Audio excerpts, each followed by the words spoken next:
និយាយពីថាឲ្យតែលឺមានហាងកាហ្វេណាល្បីៗគឺអត់ចោលតែមកតែបើតាមពិតទៅខ្ញុំមិនជាអ្នក review ទីកន្លែងល្បីៗអីទេ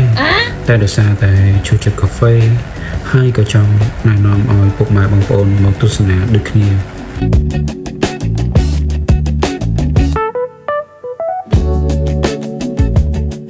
សួស្តីពុកម៉ែបងប្អូនទាំងអស់គ្នាបាទស្វាគមន៍មកកាន់ Channel របស់ខ្ញុំបាទវគ្គ Kin និង Page របស់ខ្ញុំបាទជីវៈថ្ងៃនេះខ្ញុំនឹងនាំអ្នកទាំងអស់គ្នាមកស្គាល់កន្លែងកាហ្វេមួយកន្លែងនៅតំបន់ទឹកឈូខេត្តកំពតដែលជាកន្លែង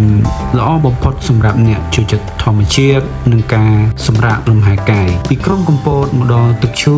ចំណាយពេលប្រហែល15នាទីប៉ុណ្ណោះតំបន់នេះល្បីដោយសារទឹកហូរត្រជាក់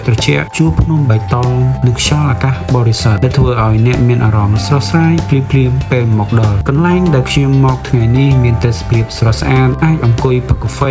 វេនិងភេសជ្ជៈភាគច្រើនមានតម្លៃសមរម្យខណៈពេលគយគន់ទេសភាពធម្មជាតិនិងស្ដាប់សំឡេងទឹកហូរយ៉ាងស្ងប់ស្ងាត់ពិតជាស័ក្តិសម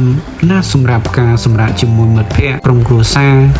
ឬមនុស្សជាទីស្រឡាញ់ចំពោះតម្លៃភេសជ្ជៈវិញចាប់ពី$1ដល់$3អាស្រ័យលើភេសជ្ជៈនិងហាងដែលអ្នកជ្រើសរើសដូច្នេះអ្នកអាចរីករាយជាមួយកាហ្វេឆ្ងាញ់ដោយមិនចាំបាច់ចំណាយថវិកាច្រើនអ្វីដែលខ្ញុំចូលចិត្តជាងគេគឺបរិយាកាសធម្មជាតិដ៏ស្រស់ស្អាតមិនថាអ្នកចង់ថតរូបបង្កើតវីដេអូឬគ្រាន់អង្គុយសម្រាកលំហែកាយទឹកឈូគឺជាជម្រើសដ៏ល្អ